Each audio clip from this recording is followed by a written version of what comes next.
Well, I run the Filmmakers Dialogue series with the School of Visual Arts, and the first time I met Michael was when I invited him to participate with a movie called Batang Yang Kipper Bang in 1982, which was a small film made by Channel 4 about two young kids and first love kind of story. So Michael shows up, and I met him, and everything was nice, but the only thing that didn't show up was the film, because the distributor, United Artists, forgot to send the film. But we got through that, and the film came another day.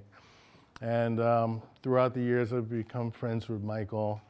And you know, if you look at IMDb or Wikipedia, the first thing it says is that he's one of the most prolific filmmakers working, which is true because he has 76 movies that he's directed. I don't know how you've done that, but they range from the I have James. a whole army underground. Yeah.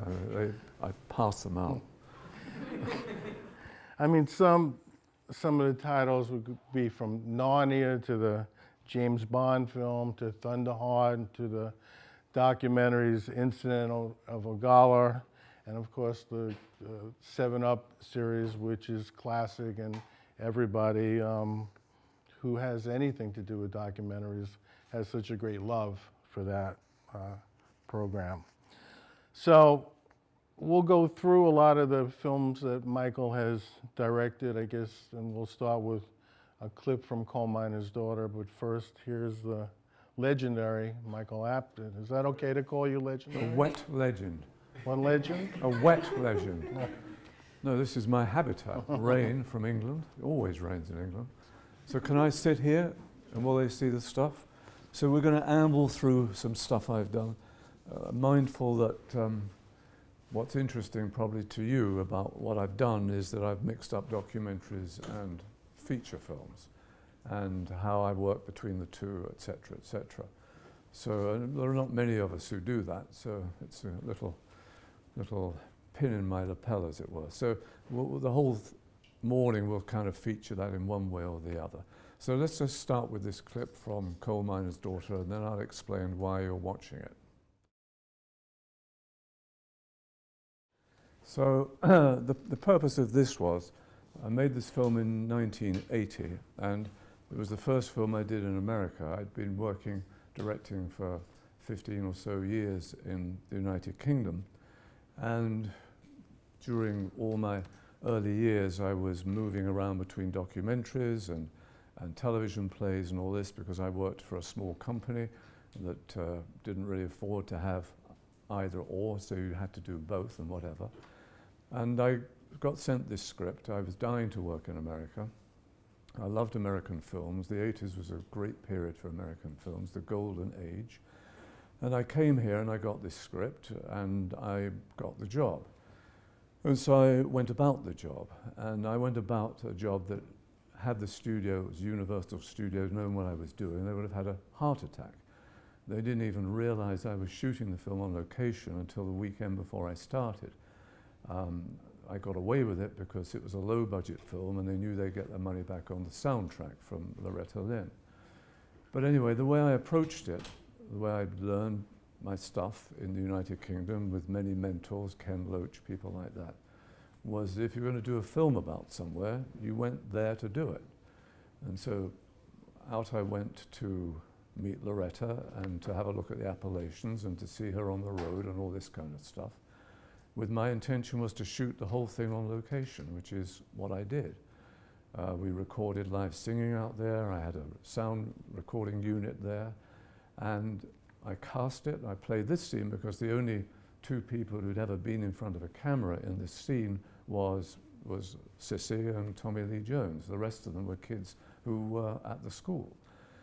And that was the tone of the whole film. And in a sense, it came out remarkably well because Hollywood, American films that had a pretty bad record doing stuff in the Appalachians. They were all Hollywoodized and glamorized and whatever. I mean, there's some great films, Nashville and whatever, but nonetheless, there was something wrong about them.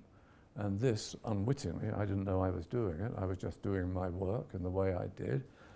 Here was a film which was actually about the people and had the real people in it and the real locations in it. And because not many people knew much about this world, they knew about the music. I mean, Loretta was a big star, and it was the age of country music, Willie Nelson, etc.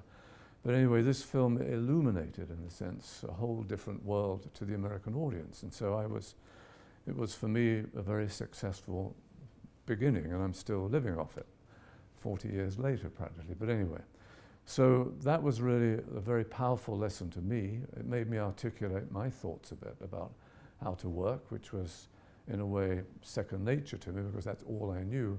But the fact was that even in something as American as this, and I'd never heard of Loretta Lynn, didn't know anything about it before I came to go to work on the film, that there's no substitute for being there, no substitute for the truth of the matter, which is really, I suppose, the theme of all my work all the way through. Sometimes it's worked out, sometimes it hasn't worked out. But anyway, that's, please ask questions at any time during this, otherwise I'll just babble on forever. But I've got lots of clips to show, so it won't be too much. But if you want to ask anything. I just wonder. What? Yeah, me. No. You? Yes. If since you were coming in not knowing much about Loretta Lynn, Yes. do you think that helped?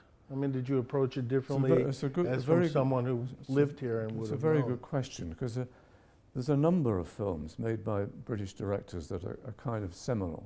There's, what was the John Boorman film? Set in Deliverance.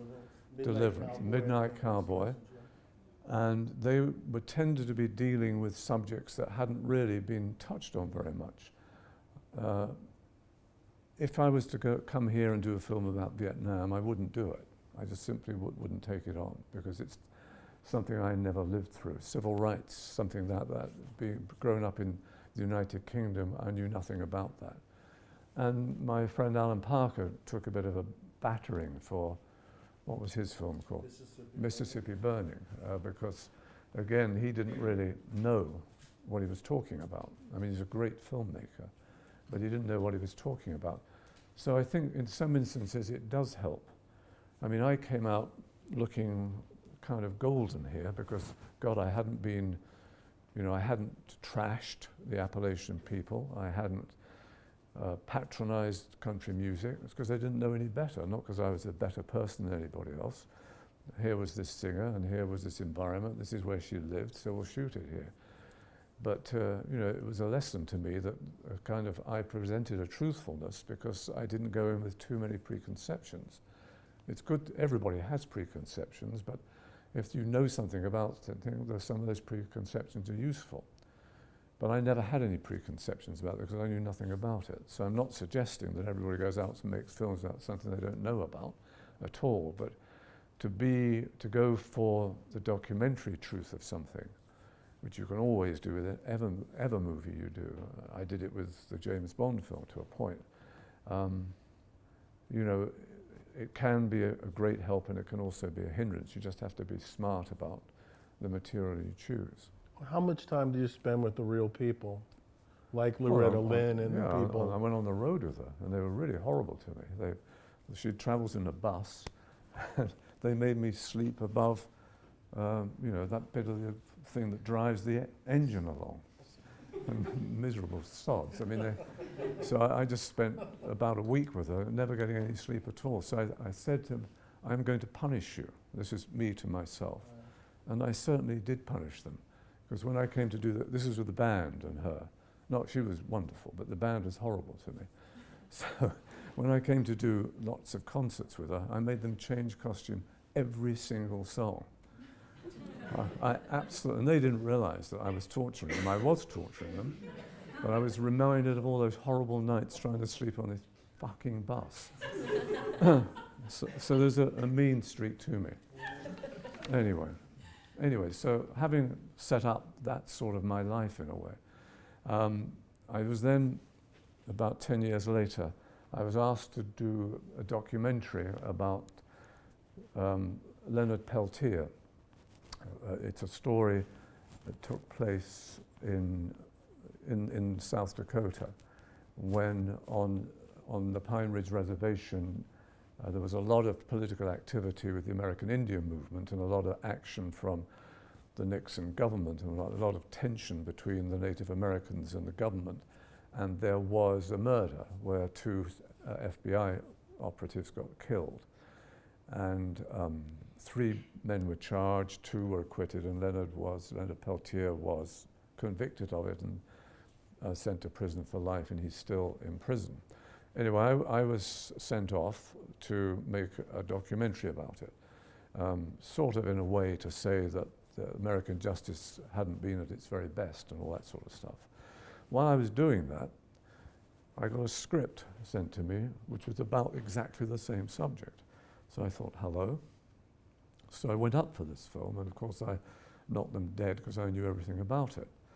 But it seemed to me a unique opportunity to be making simultaneously a documentary and a movie, a feature film, about the same subject. And so it was kind of interesting because it showed me what movies do well, what movies can't do well, what documentaries do well, what documentaries can't do well. So I'll just show you a little bit, and I'll turn and face it so I can explain what I'm showing you. But one of the issues I had was it was very, very difficult to cast the feature film, which was called Thunderheart, because, again, it had to be real, had to be realistic. And at that time, there weren't very many good Native American actors, and there was very specific casting. So there was a mixture of me using people from the documentary as actors in with real actors. So just let's play this next little bit. There's bits of both films, so I'll sort of try and explain it. Off you go. So now this is a bit from the movie, and they're searching for an American Indian leader, and they can't find him. This is Val Kilmer, who's playing an FBI agent, and inside is another local actor playing an elderly. That's one of America's greatest living playwrights. That was Sam Shepard.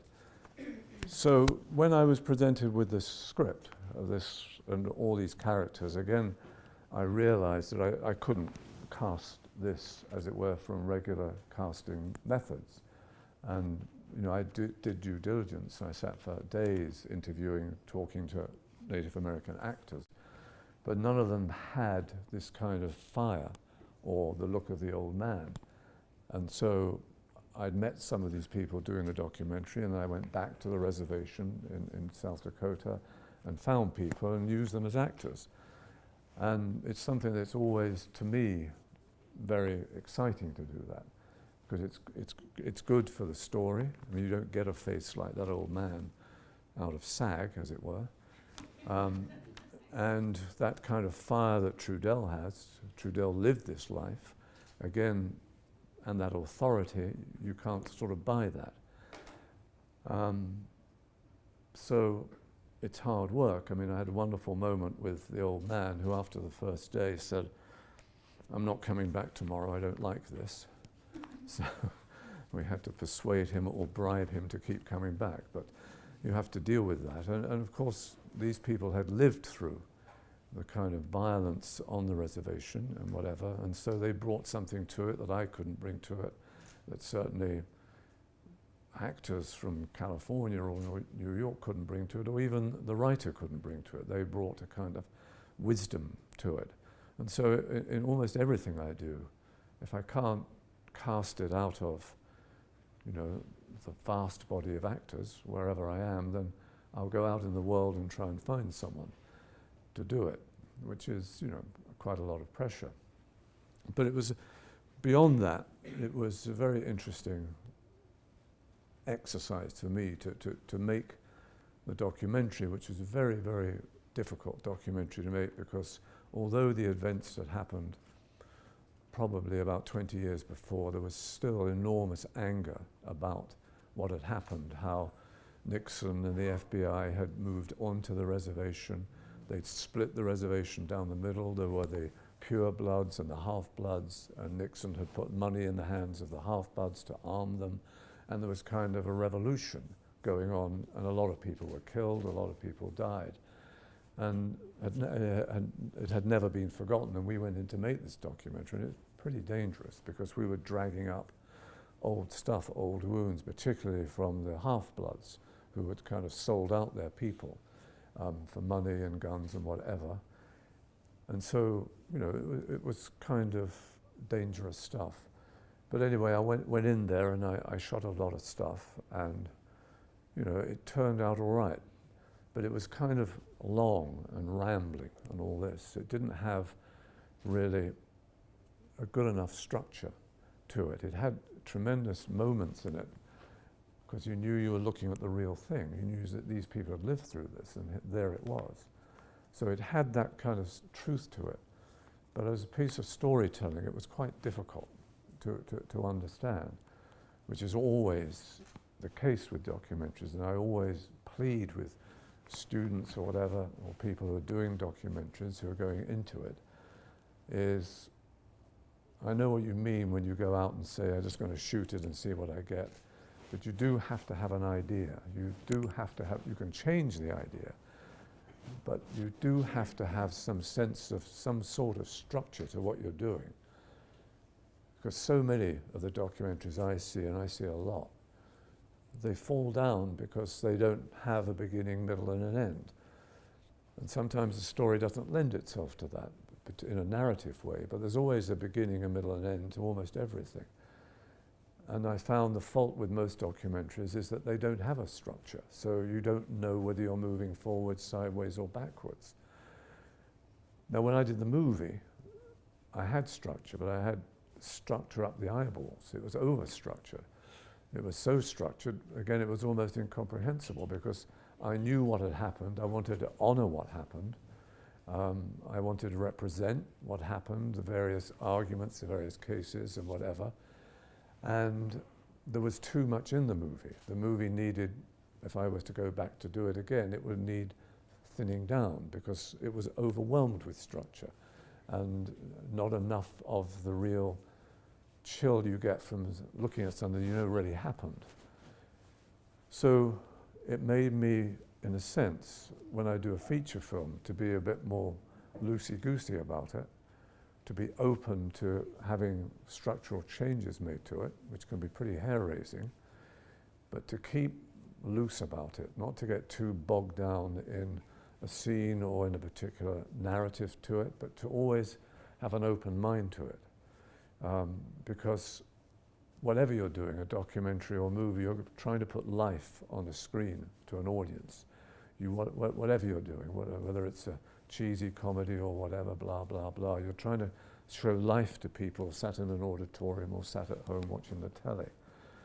And you know, the way to keep life in a movie is to make it real, to make these group of actors and this script, to bring it to life, to make it real. And so you've got to be alert to the fact that you don't want something that's so well kind of put together that it's lost its life. Similarly with a documentary, if you don't know where you're going with it, then you're going to get lost. And once you get lost, the movie's gone.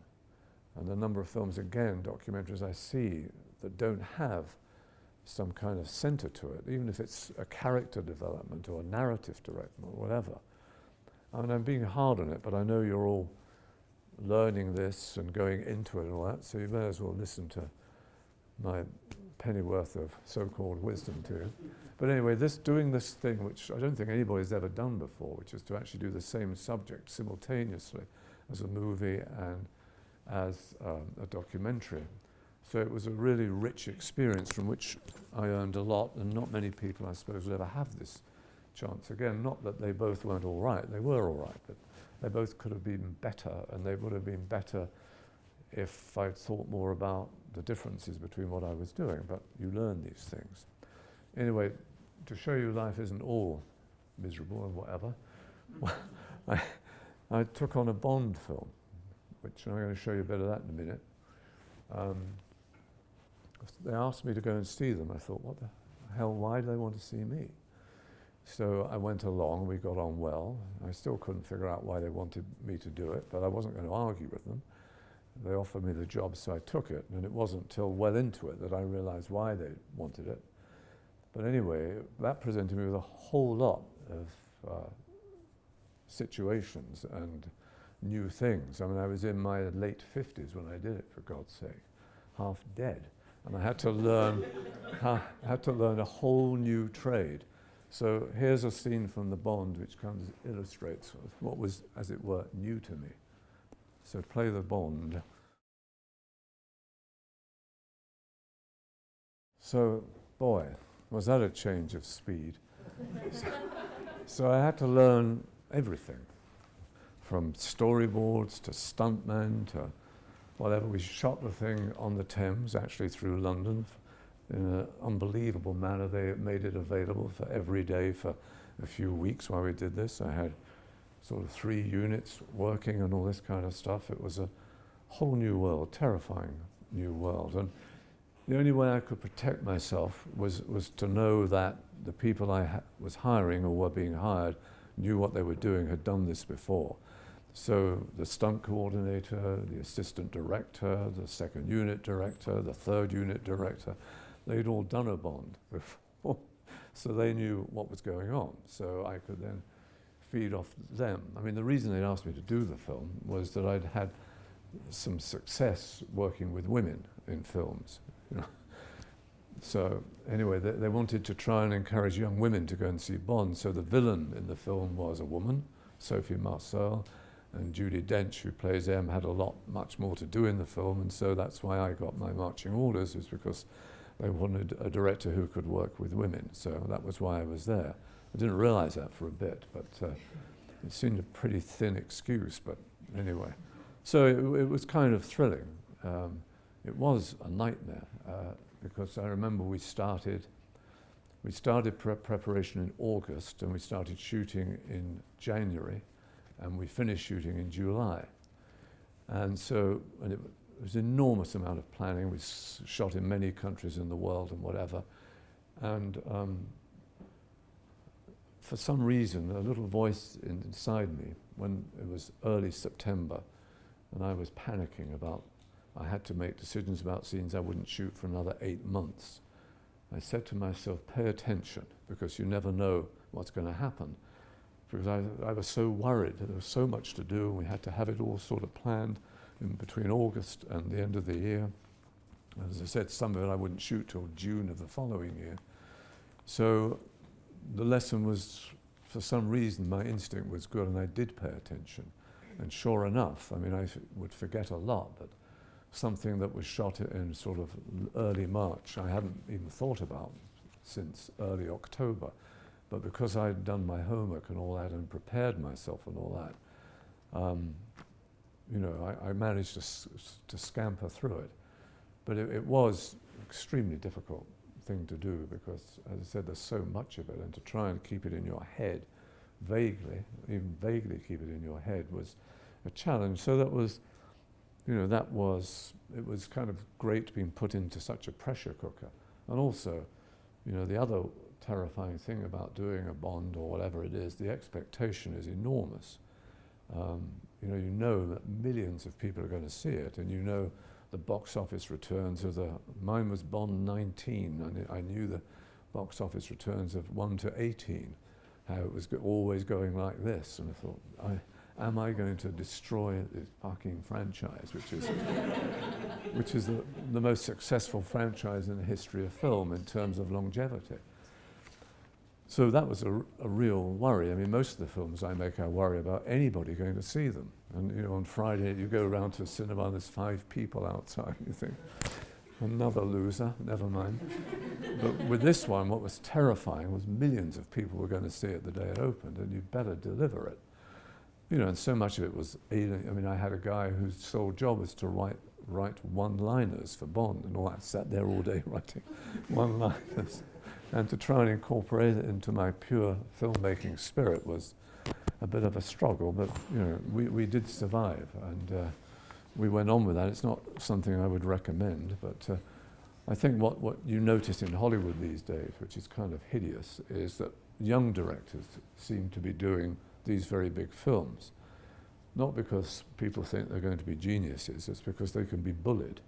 I mean, the thing about, God knows I'd done 30 years of films before I came to do this. So I did, even if I didn't have the first idea how to do it, I knew what was going on and what was sort of needed, so I couldn't be shoved around.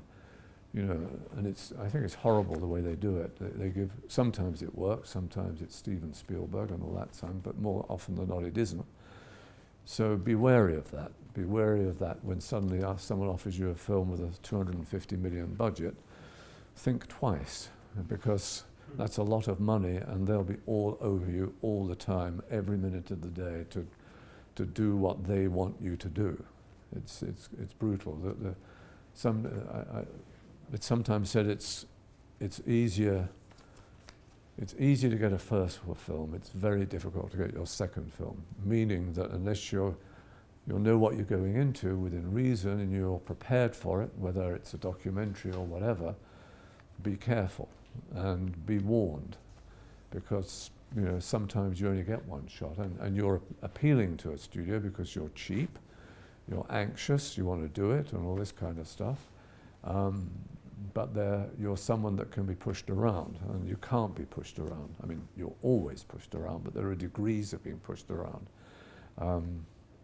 So anyway, be wary about that. But you know, had I had to do that film 20 years earlier, I would have shot myself. You know, I wouldn't have been able to get up in the morning. Anyway, so any questions? Shall I trudge on here? Did your box office go up for that movie? Yes, certainly did. Yeah. Absolutely. Not as spectacularly as when it moved from MGM to Sony, which were the first two Craig films.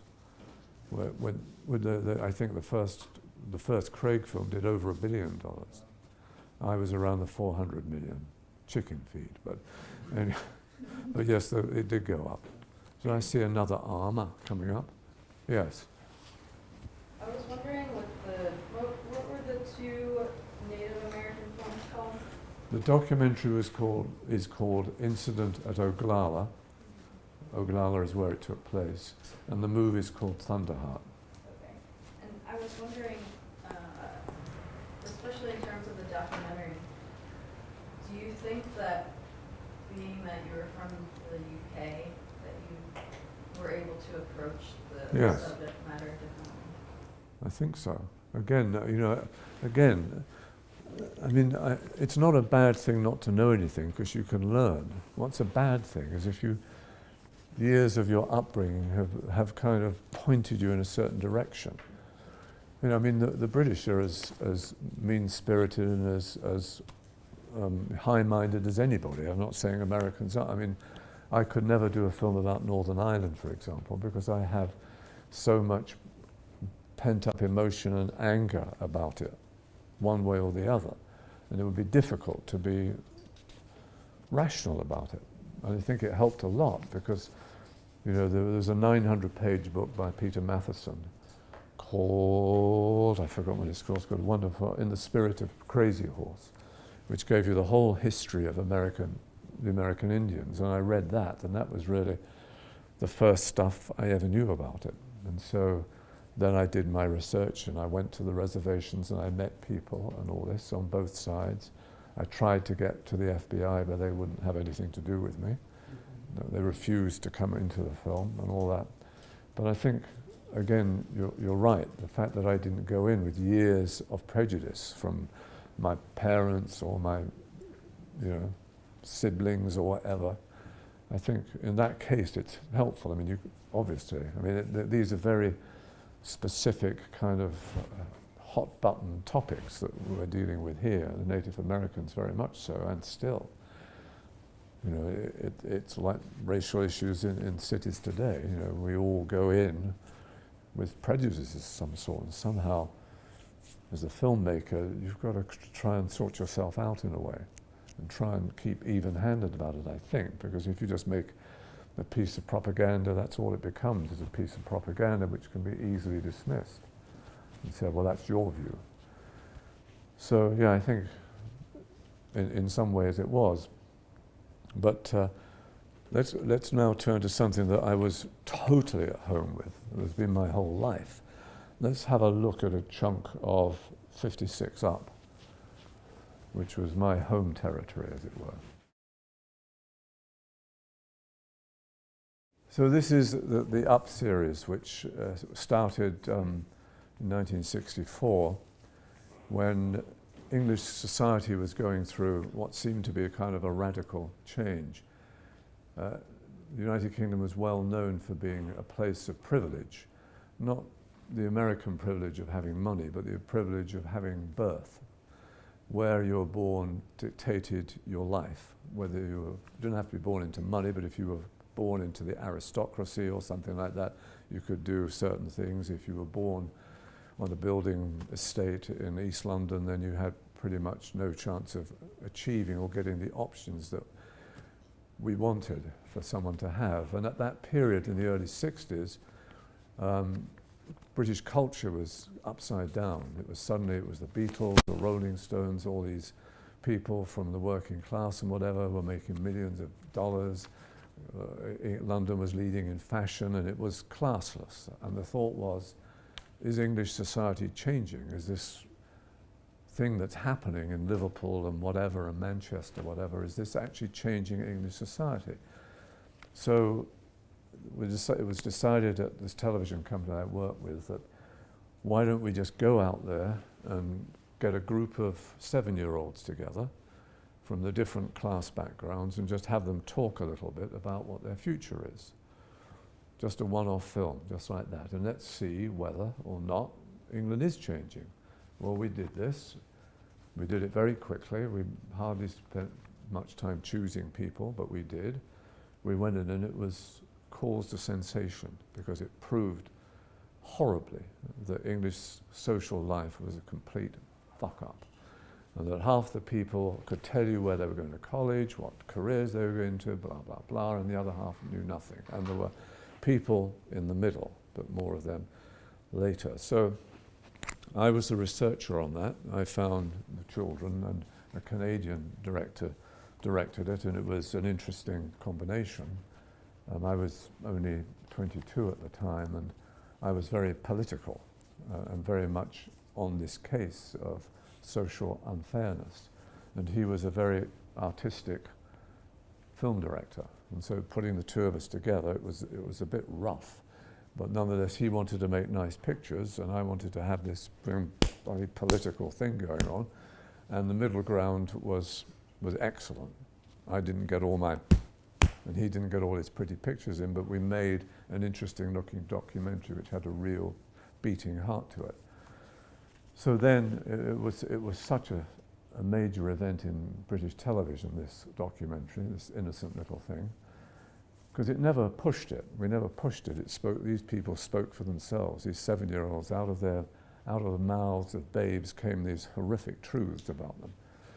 I mean, they were perfectly nice, decent kids and all that sort of stuff, but what they were saying was terrifying.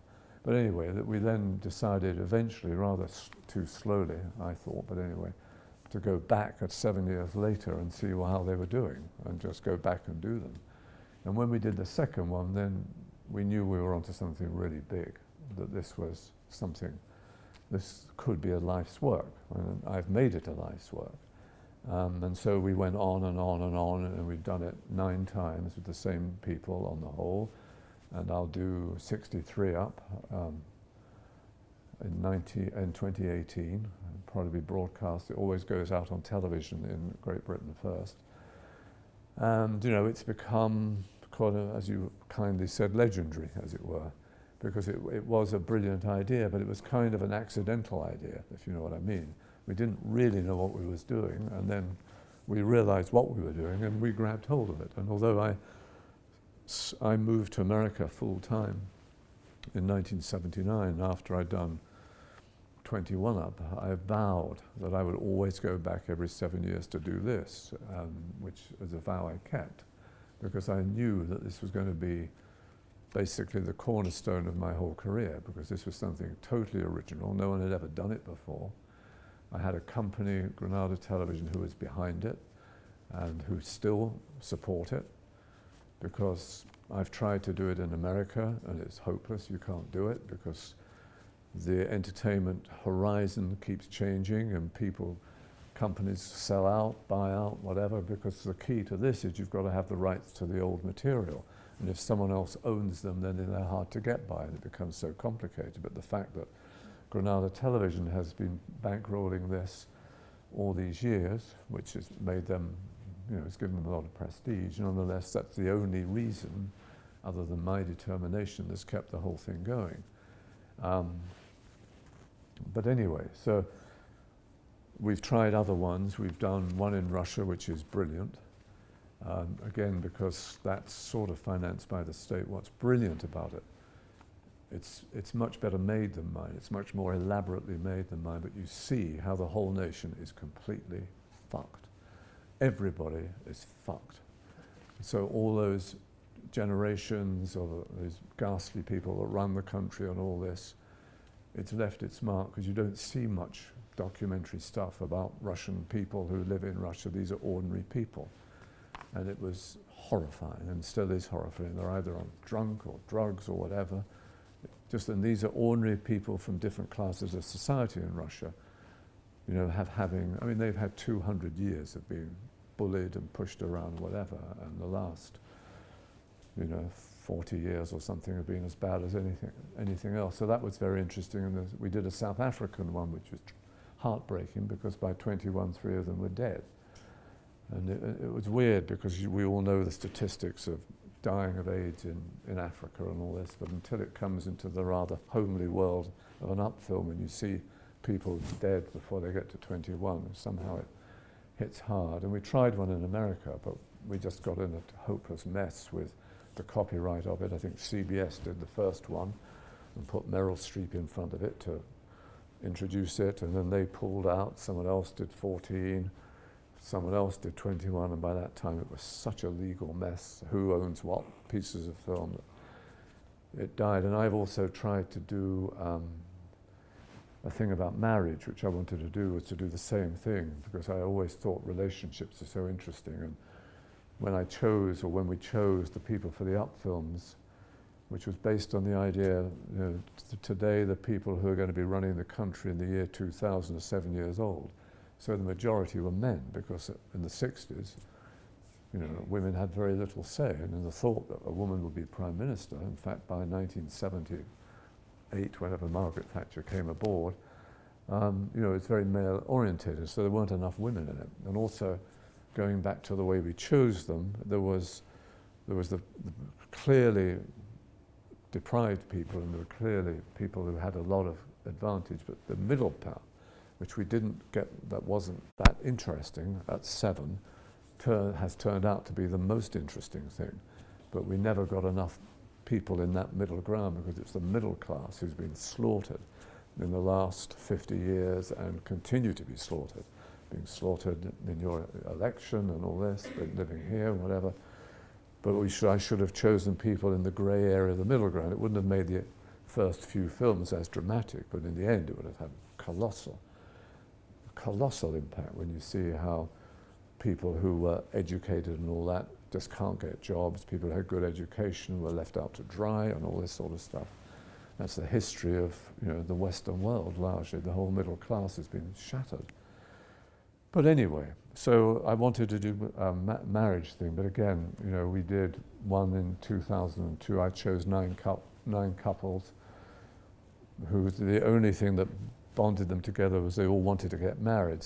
One was a childhood sweetheart, one had only known each other, for 3 months or something. There were some racial, issues, there were some religious issues and all that sort of thing. So each of the 9 was a different set of truth, but we're sort of trying to get money to do the 3rd one, but even today I'm going off to see if I can get some more finances for it, but it's just impossible. So anyway, this whole longitudinal thing, as we call it, which sort of, I think, was accidentally invented by the Zup films, it's become now a huge business, because it's, film is so meaningful and so interesting to look at, that watching people grow up or people's attitudes changing on film is so much more interesting than having to read a great sociological book about it. So I suppose that of all things is the thing that I'm most proud of, and has been very sort of successful for me. So any questions on all that? Yes. Yeah, I'm interested. If you had seen 112 Weddings by Doug Block, for example, where he was a wedding photographer and he decides to go back and check in on these couples. Right. And also Richard Linklater's Boyhood. Yeah. I think these are films that everyone connects to you in some way. Yeah, no, it is. I mean, Linklater was a nervous wreck about it. I don't know him very well, I know him a bit, but he said, I've got to show you this film. Because I want you to tell me what you think of it.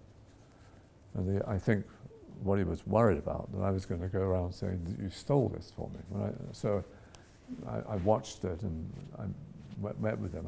He said, what do you think? I said, I think it's terrific. And he said, well, what's your advice? I said, keep going, which I don't think he's going to do, which I think is a mistake.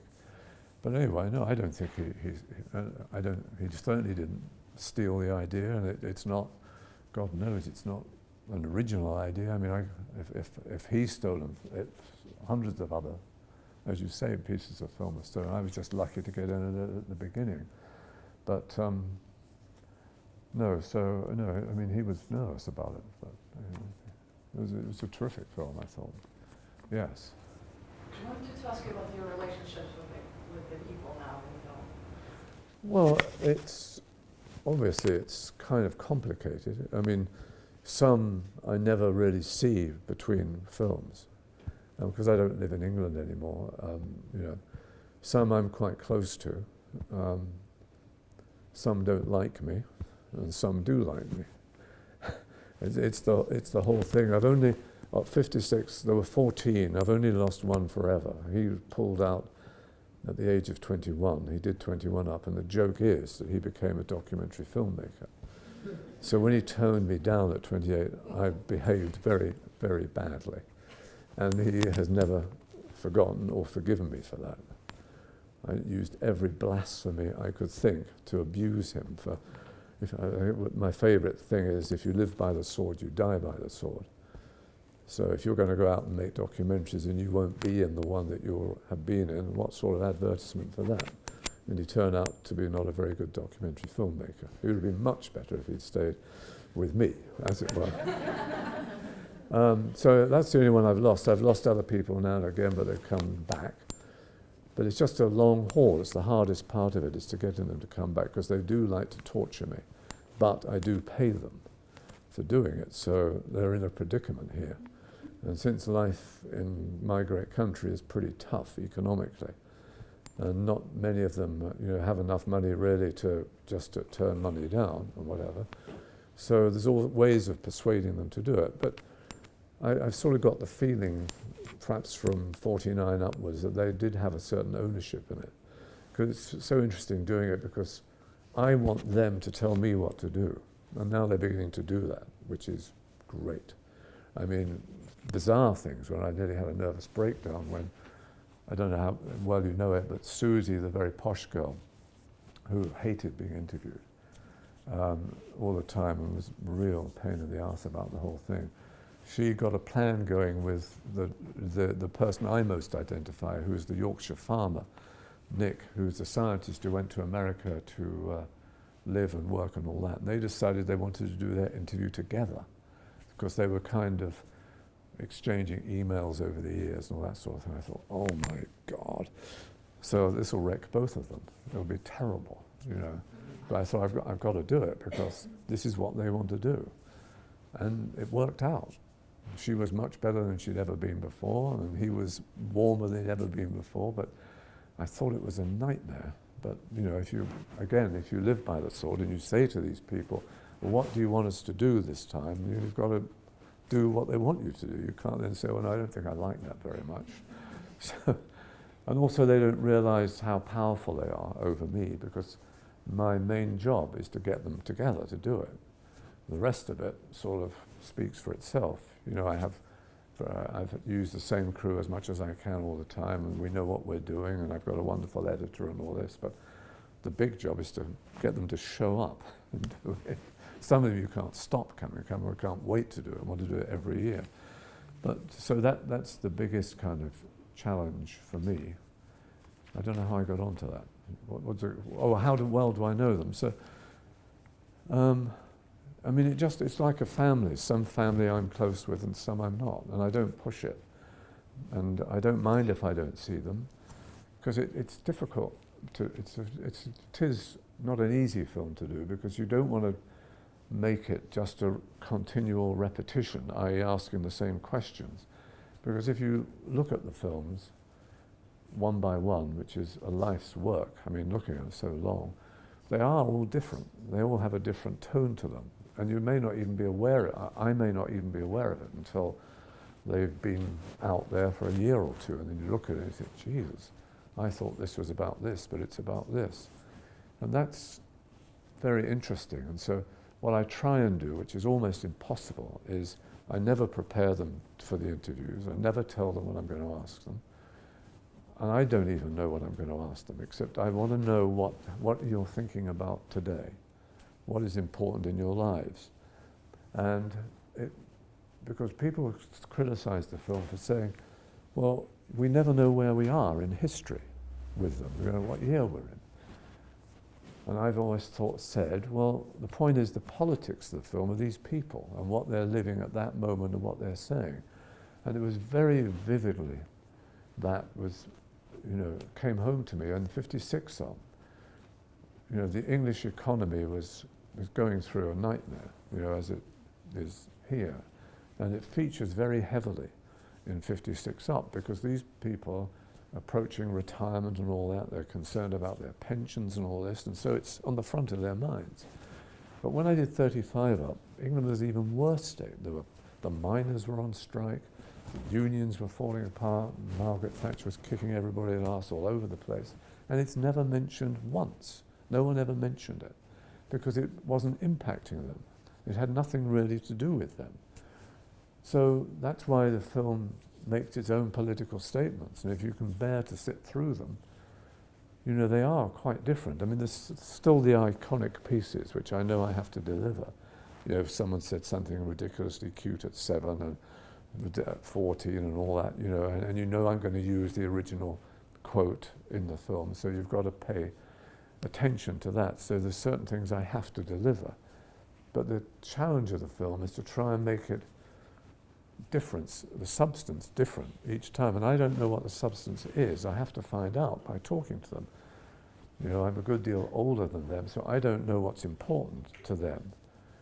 I think I'm 15 years older than them, so I don't know what's important. I don't even live in England anymore. So it has to be exactly about what they want to talk about and what interests them, and that's what I have to find out while I'm interviewing them. So I can't go in with a list of questions.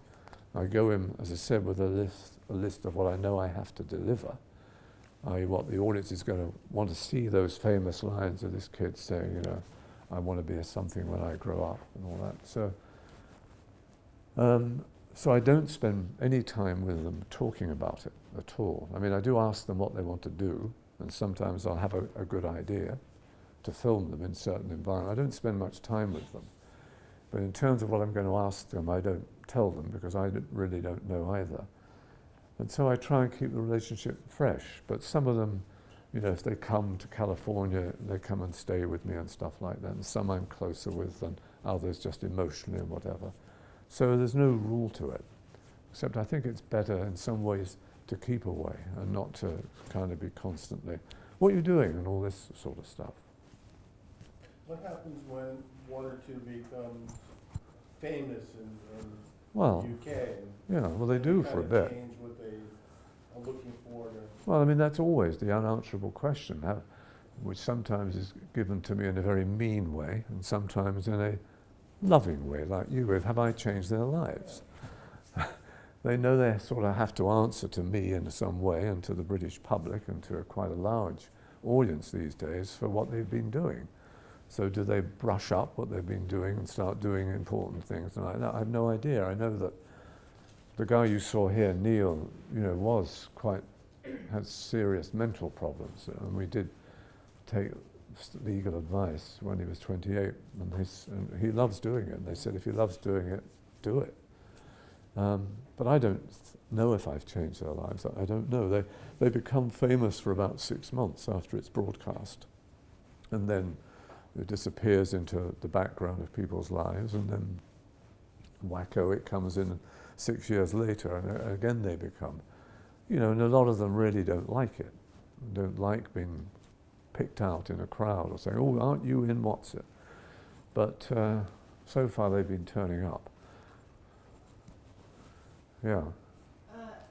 Earlier this summer, we had a screening of one of our students' films, and the subject was there, and she said something like, I am so glad that you have found that I have like a focus or a direction in my life that I didn't really realize, sort of like she perceived that the film was like a condensing of what she felt was her diffuse life. Do you feel like you're presenting in the Up series something like that? Like Oh, yeah. a slightly different version than the It's ridiculous how reductive I am about their lives, and they moan about it all the time. But I say to them, look, someone's got to do it. I mean, I shoot hours of material, and it has to be my judgment. It can't be their judgment, otherwise you never get anywhere.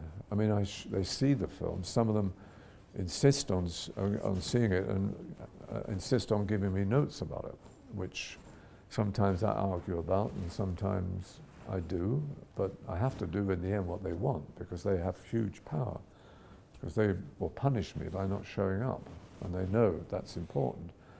But yes, I mean, but it has to be, they have to trust my instincts about them. There's no other way about it, because you can't do this by committee. I have to make the judgment about what is important.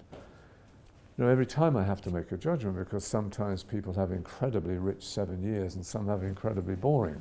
That's by my standards, but it's my standards that dominate the film. So, and they say, well, what happened to that bit, or what happened to this? And I said, well, I didn't use it because I didn't think it was as good as this other bit. But yes, I mean, they're pretty decent about it, but I think they must cringe when they see it, especially when, I interview them for 2 or 3 or 4 hours, and they think, Jesus, he put me through that, and there's about 14 seconds left, of what I said. So, but that's always the nightmare with documentaries when you do it. So you have to be pleasant and decent, but you have to be tough with them. There's Tony the cab driver that seems Yeah. to like it quite a bit, who started Yeah, out but as I a mean, jockey. he gave me the biggest trouble because, what was it? I mean, there was some issue. Was it about drugs in this one or something like that? I've forgotten what it was, but he was very upset by it. And he asked me to take it out, and I said I didn't want to take it out. And we talked about it, and I said, why don't you ask some other people about it? And he asked some friends, and they thought it was all right. I've forgotten what it was about, but it was very touchy business. It's about his marriage, I think, his infidelities and all this kind of stuff. Because in one of the shows, he actually, on film, admitted to his wife that he'd been unfaithful. And it was horrible, because the children were watching me shoot it in the next room, and they knew nothing about it. I mean, I didn't know what was going on, but that was a horrible moment when you saw that these kids had learned about their parents' marital problems, watching from a monitor, me interviewing them in another room, interviewing their parents. So, it does get pretty near the bone sometimes. But we're still here. Yeah. What happened with the Canadian director? Paul Arman, well, he died.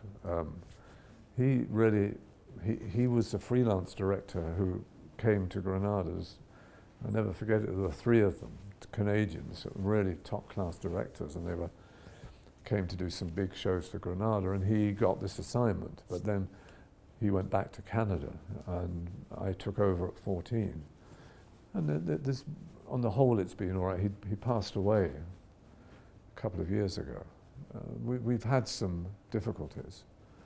I've always been sure to give him credit on the film for doing it, but I think he's always felt somewhat upset about I get so much attention to it, and he doesn't.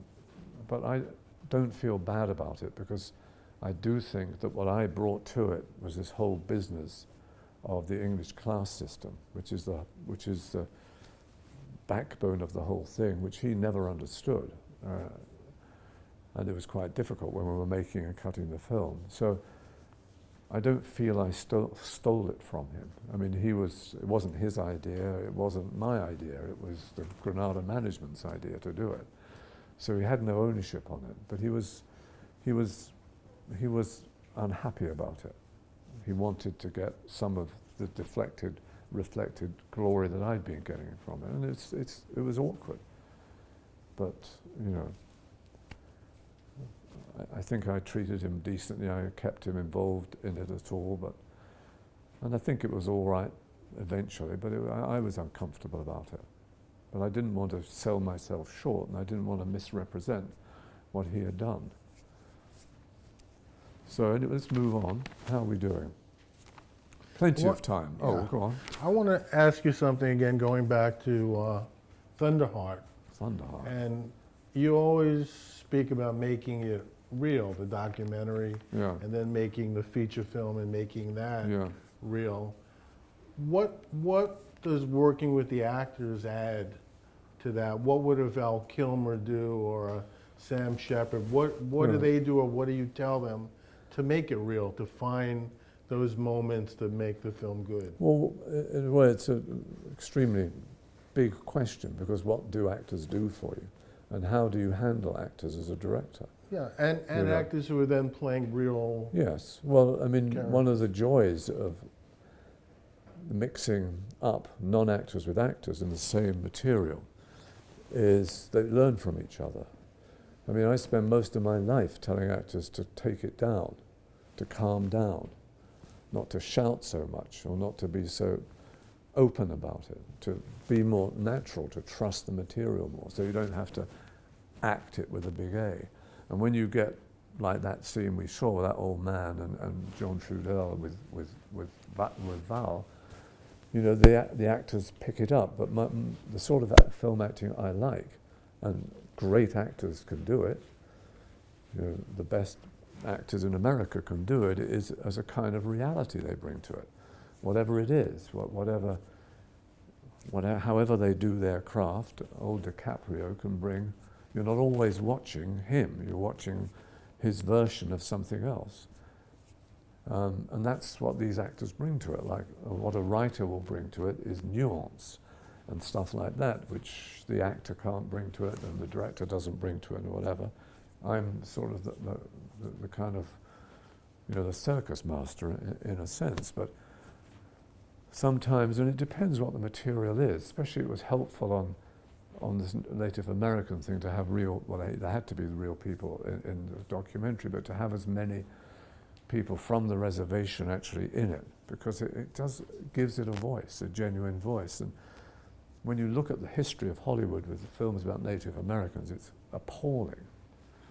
Appalling. Sal Mineo doing his Native American and all this kind of stuff. I mean, it's well-meaning, but it's especially as taste has changed and people, I think, are more interested in the real world. You know, I mean, the days of Hollywood and big stars overacting and all this kind of stuff, you know, it's still around. And, you know, you say that La La is a bit like that, and that's great that they brought back that kind of La La Land, yeah. That, you know, what's it? Ryan Gosling and Emma Stone are doing performances, but they're part of a genre which is high entertainment. But when you're looking at realistic films, and not Marvel films, but realistic films, I think an audience does, on its heart, want to believe what it's seeing, and doesn't necessarily say, oh, Mr. Hackman is on form here, or he's off form here.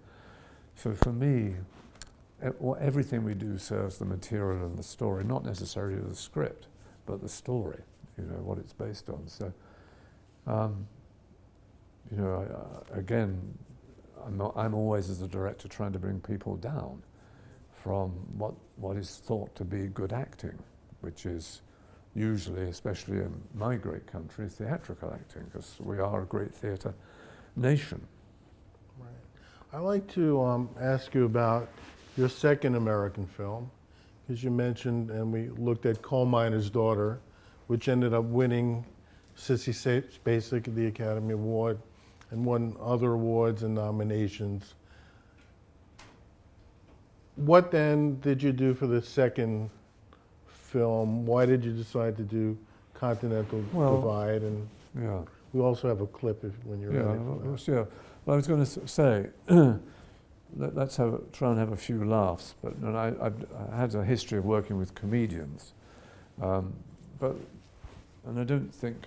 Well, let's put a pin in that because I'm going to answer that question. But let's show a piece of Critical Condition, which is starred Richard That's Pryor. on my USB. Critical Condition. Are there more than one clip, or is there 2 clips? I think it's just the trailer. Just Oh, the it's just trailer. a trailer. Okay, this is a film, a kind of silly film set about a big blackout in Staten Island, and as it were, the inmates running the asylum, i.e. the patients running the hospital. And this was a vehicle for Richard Pryor, who was a wonderful comedian. So that was a bit of a laugh. It didn't work very well, but nonetheless. So anyway, I do like comedians as actors. And when I'd finished Coal Miner's Daughter, one of the biggest comedians on the planet was John Belushi. And he had an interest in playing a straight role. And we had this very good script set in the Chicago newsroom about a newsman who is sent out on assignment to meet a woman whose job is to protect bald-headed eagles in Colorado or something like that. So let's show a clip from that. That's called Continental Divide. So, it presented a lot of problems, so that's why I took it. I mean, I was quite hot at the time. Then I got quite cool, but anyway, so anyway, he was, yes, also a trailer. But so this was the film I did after Coal Miner's Daughter.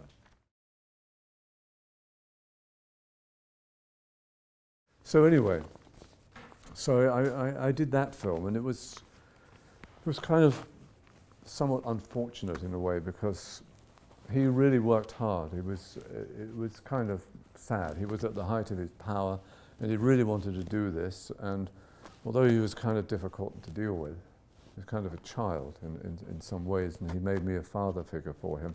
He really worked hard. He got off drugs, and he worked out and all this kind of stuff. And it's only when we back to Chicago to do the last month that his friends, quote unquote, got him back on all that kind of stuff. But I think the flaw with the film was that his audience didn't want to see this film, and an audience who might want to see a kind of adult, quite well-written romance didn't want to see John Belushi in it. So in a sense, we were all kind of stuck in the middle. It did all right, but it wasn't really it wasn't for me the sort of follow-up I needed to Coal Miner's Daughter. But I mean, he was the funniest man I've ever been in the presence of. I mean, in life, he was just incredibly funny. So I've had the odd trip into this wasn't a trailer, was it? That was a scene. Yeah, okay. But anyway, so yes, that's been my movements into comedy, as it were. So Is comedy harder to do though? Yes, terribly difficult to do because you don't know whether it works. You sit there and you watch Richard do something and you're all crying with laughter. Then you get back and you look at it and you think, oh, crikey. Or you put it together with the next scene. It's the most difficult thing to do. How different were they in personality to work with? Well, Richard was ill. He had everything. He was a recovering alcoholic, a recovering addict and everything. And he was in very bad shape. And he was kind of remote the whole time. I mean, he did the business, but he was going through a very, very tough time, which he never really ever came through. John was, he behaved like a child and all that, but he really wanted to do it. He really wanted to do it well. And I believe he could have been a terrific actor. He only did one more film after this before he died. But I thought he had great possibility as a character actor. I would have used him again. Why do you think he wanted to do something serious like that? Because he was a serious guy, and I think he could see, you know, there was an end game, or there was an end to how long he could keep doing all this, the jokes and all the Saturday Night Live stuff and whatever, that, you know, that was, you know, the comedy keeps changing and all that, and I think he had a perception that, you know, he'd have to find, because I think he knew he could do it, you know, I think he knew he could act. He really went after this, and he persuaded me to do it. He brought it to me and talked me into doing it and all that. So I think he knew that he had ability to do it. And, you know, I think he would have been terrific. I think he would have been done, you know, very, very well. Like Steve Martin or someone that have a career as a comedian actor, or other people, you know, Bill Murray, stuff like that. But, you know, he was too badly damaged, basically. I mean, you know, the previous 15 years he'd been doing what he'd been doing. I mean, he was badly damaged.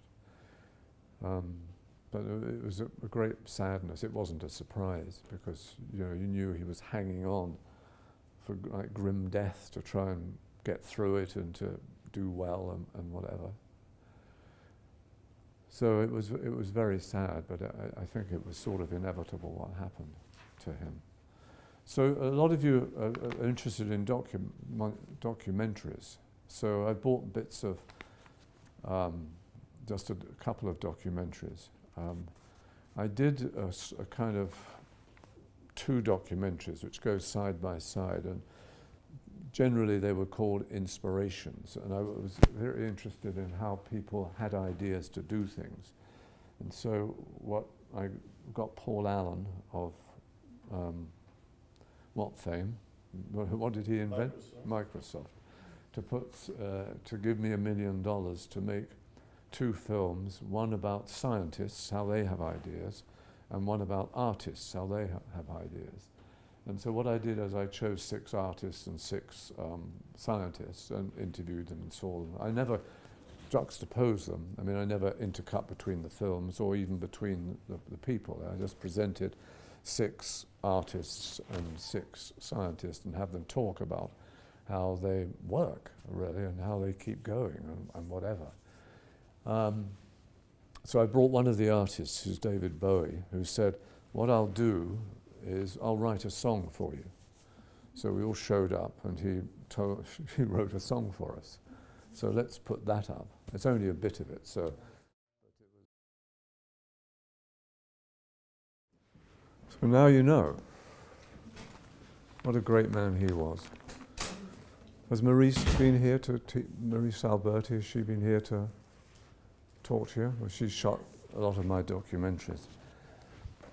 So let's just end. I'll show you the bit.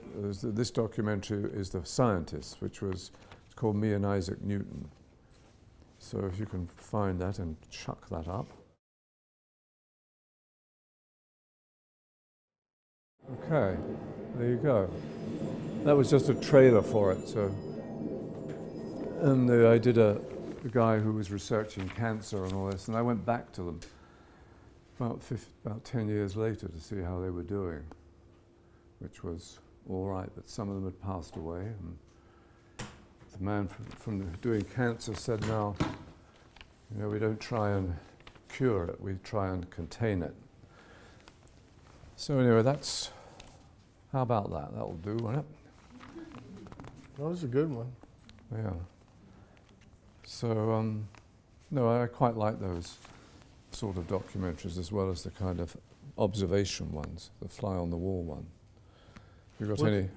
I was just going to say, what did you find the main differences between the doctors or scientists and the artists? It's to me it was very, very simple, that scientists are much more articulate because they have to know what they're doing, because they rely on getting grants to work.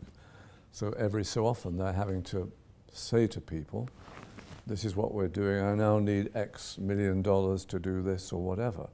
So they're always having to analyze what they do and present what they do. They're endlessly having to write magazine articles and make, you know, audition to finances, whereas you know, the artistic thing is much more loosey-goosey.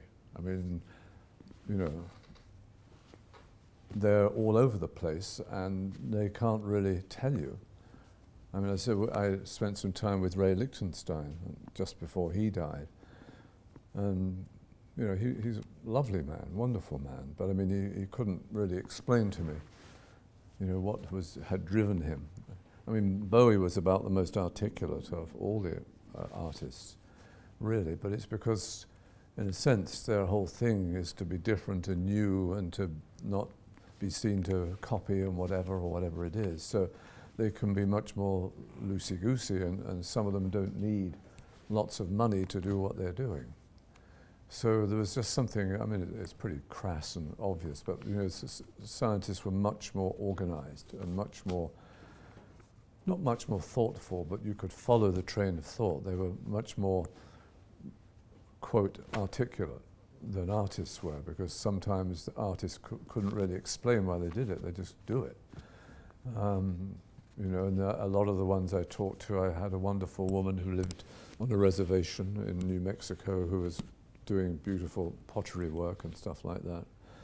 You know, and a lot of them had very simple lives and, you know, didn't need much money to do it. So it was a whole different mindset, which I suppose is obvious, but these films kind of, I thought, brought that out. How much input did Paul Allen have? Zero. I mean, he was perfectly nice. I only met him once, and he said, go off and do it. I mean, he had his people who were vaguely annoying, who wanted to do things. No, but I mean, he was very good. I mean, he just said, he was kind of like a dream. I mean, he's so unbelievably rich that $1 million to him was like a dime in my pocket, as it were. But no, he was a good man, and he was interested in it too, you know. They didn't do a very good job selling it. That's the problem. If you make films for very rich people as a kind of toy for them, then they don't have to make money back from it. But it's much better if you make films for people who are desperate for them to succeed, so they will see the whole process through. You know, you deliver the work and you do the work, then you want people to see it. You know, and that can be enormously difficult, whatever you're doing, and also needs a lot of money to do it. So I've given up the idea of, you know, doing little pieces for rich people, because in the end they never really have the interest in, you know, they show them at their houses or stuff like that. I mean, I'm exaggerating a bit, but you know, there's no impulse to make the money back. But you know, if you're doing a movie for a studio or for an independent company, then you hear nothing else but how are we going to get our money back? And when is it coming in, and all that. So it's not an ideal situation. It was nice at first. Were you just stretching, or were you going to ask? I was just stretching. Oh, okay, fair enough. Finish your thought, I'm sorry, I'll ask a question afterwards. Okay. Can you talk a little bit about the way that you work with your editors, especially on the documentaries? Yeah, it's a well, I mean, I've been lucky with editors. I mean, editing a documentary is incredibly creative job.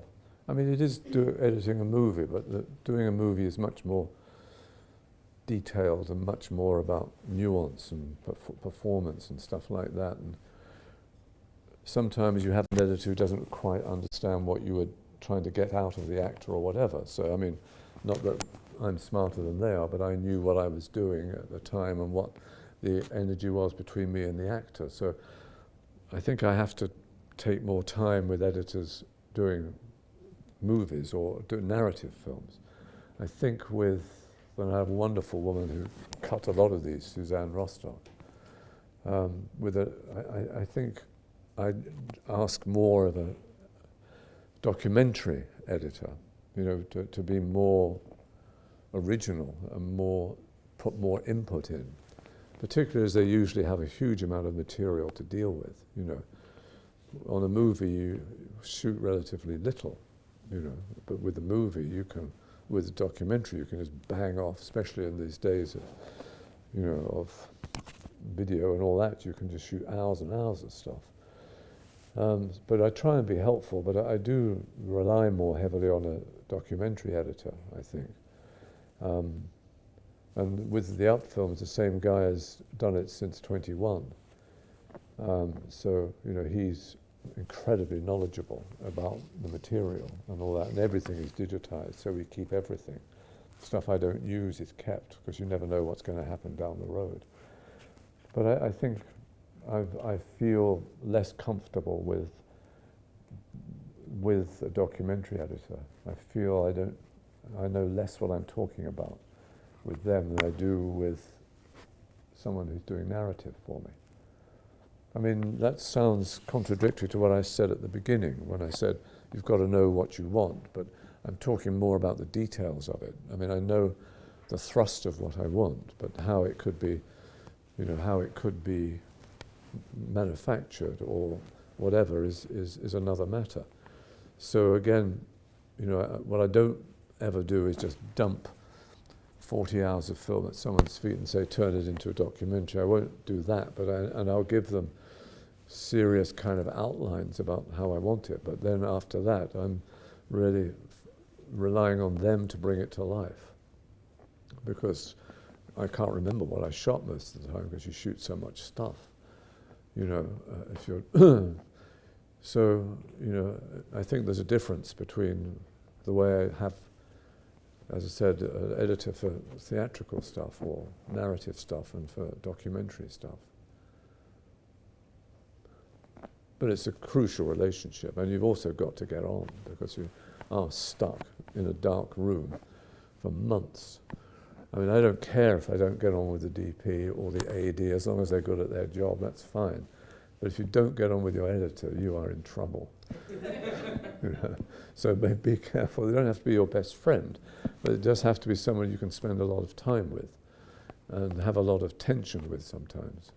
So it's a very, very important choice, particularly with a documentary thing. And it's, you know, you want them to have the same taste as you have, so you want them to, and you know when you're in trouble too. And it's very bad news to be in trouble with the documentary editor, not on a personal level, but if you feel that they don't get it or they don't get you, there's not much you can do about it. You are sunk.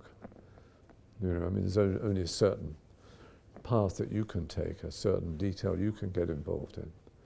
So be wary of that, unless you're going to edit your own stuff, which is also dangerous, I think.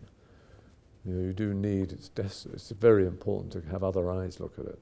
It's very important to preview films, although it's painful beyond belief to have people mock your work and all this kind of stuff. But you've got to grow up and realize that you aren't making it for yourself. At the end of the day, you're making a commodity. You know, you're making something that people have invested money in and want some return in. I mean, you have lots of high ideals about what you do, but you know, you do have to find an audience, and the only way to find an audience is to test work with an audience. You know, because the Up films are very, very difficult to cut because I've got so much material. You know, I'm very careful that I show those a few times, not to anybody, but to people I know, just to find out, because I'm so involved in it. You know, it's so much part of my life that I need some outside, 3 or 4 outside people to look at it, who aren't invested in it in the way that I am. You know, to give me some hard truths about it. You know, this is ridiculous, or this one's no good at all, or we must have more of that. Because that really is a nightmare to put that together.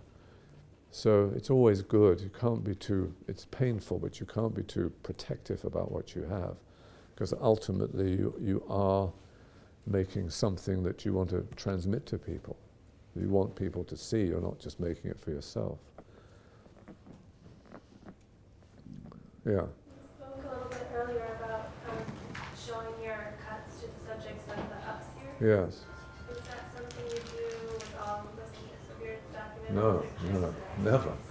No, I mean, I only do it with them because they have me over a barrel. Some of them don't ask for it, but some of them who are savvy know, you know, that if they don't like something, why should I toss it out to the general public? So no, I don't like to show documentaries because usually there's some evil notion behind the documentary or something that you have, that you don't want to disclose to everybody. So if I can avoid it, I mean, if people insist on seeing it, I don't have much choice, but it's not something I offer up, saying, do you want to check this out for me? Because no one's going to like it. I mean, how can they? I mean, I hate looking at myself, anything I do, I hate it. And so I'm sure most people, if they're filmed and they have to watch the film, it's so creepy to watch yourself babbling away up there. Have you gotten good response or feedback from your subjects of most of the documentaries? Yeah, I mean, people tend not, if they don't like it, they tend not to tell you. They're pretty decent about it. I mean, I'm sure they've all got, but generally this sort of stuff, I think, I don't know how many of them watched, this film. It's just mainly an illustrated interview. But people aren't usually cruel to me, because I'm not cruel to them usually. So, but I don't. I mean, you I suppose you do get reviewed, and so you care about that only because, reviews do help sell the film. But you have to be very grown up about, the world, the mass of reviews that you get on if you do a major movie, because that's a pretty chilling experience. Reading Rotten Tomatoes is not very much a nice way to relax, as it were. Because they've gone back in time, so they've gone back to some of the stuff I've done, and they've said some very unpleasant things about, which really annoys me. It always annoys me when people criticize me, but I have to be grown up. Anyway, this is hard. Yes? Can I ask about working in prestige TV? Yes, yes. What's that like? Well, it's both good, worth doing, and horrible.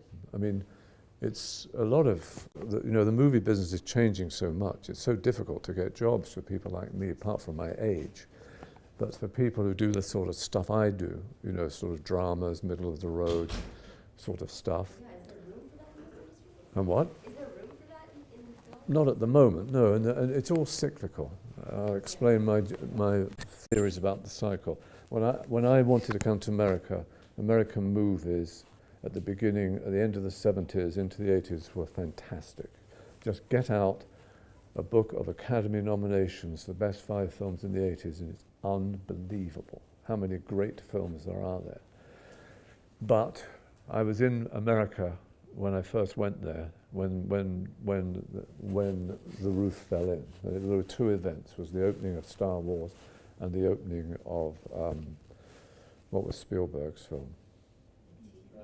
E.T., was that? Anyway, there was another one. Jaws.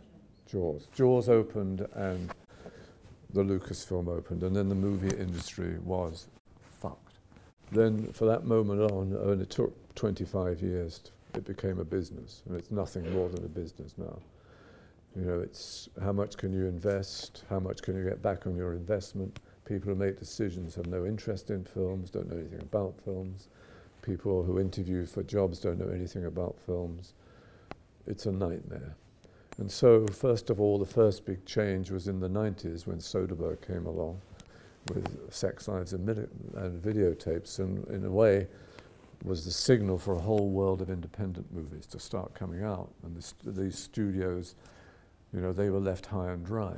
All people who wanted to make films were doing independent films. But then the tragedy of that was the studios bought up the independent companies, and they became like studios and all that sort of stuff. And so then, the feature film industry, began to get narrower and narrower and narrower as the economic issues got bigger and bigger and bigger. And now we're in the thing when we may be coming out of it, where television is the only place you can go. And we may be coming out of it because it's unsustainable. There's so much stuff being done, so much money being spent on stuff, and it's very good stuff. It's much better than most movies. The choice you get on cable television from HBO, Showtime, Netflix, all of them, blah, blah, blah. It's where the American film industry is. But I don't know how long they can keep it going because they spend tons of money. And I don't know how much money they recoup unless you're Netflix and all that sort of stuff. So I think we're all a bit worried that this halcyon days we're in now. But it is fun to do them because the scripts are good, the stories are fresh, the actors are great. What kills me is the post-production. I can't stand it. They give you 4 days to cut it, and then that's the last you see of it. Then it goes to the producers, then it goes to the network, then it goes to all this, whatever it is. I mean, unless you're in a very strong position, and maybe you've created it or something like that if you're a creator. But So does your input come in pre-production then, in an episode? well, I mean, you get 7 days to prepare it, you get 8, 9 or 10 days to shoot it, and 4 days to cut it. And when you think that's what it is, the quality of some of the work is remarkable, what people get out. But I mean, you're operating on fumes, you're operating on years of experience, and so you know how to schedule an hour television show, you know how to shoot it and all this, but cutting is quite different, and it's so depressing. I'm going through that at the moment. Makes me actually want to cry. I mean, I've just done 2 episodes of Masters of Sex, one of which goes out on Sunday, and the finale of the 3rd season, which goes out in 3 weeks' time. And I've never even seen anything beyond my cut of the finale. And I hear all these things going on, and I just can't stand it. It's horrible. Also, directing an episode, Huh? how many do they give you different guidelines of what you can catch? Just because there's a through line of how a series is supposed to Yes, look. yeah. Well, I mean, you've got to know what you're into. I mean, you know that you've got to fit in, and you've got to do your homework. You know, I mean, if I've done a lot of Masters of Sex. I mean, in the 2nd season, I did 1, 2, 3, and 8. So I sort of set the whole thing up, and so I knew where I was on this one, and I've done some Ray Donovan too.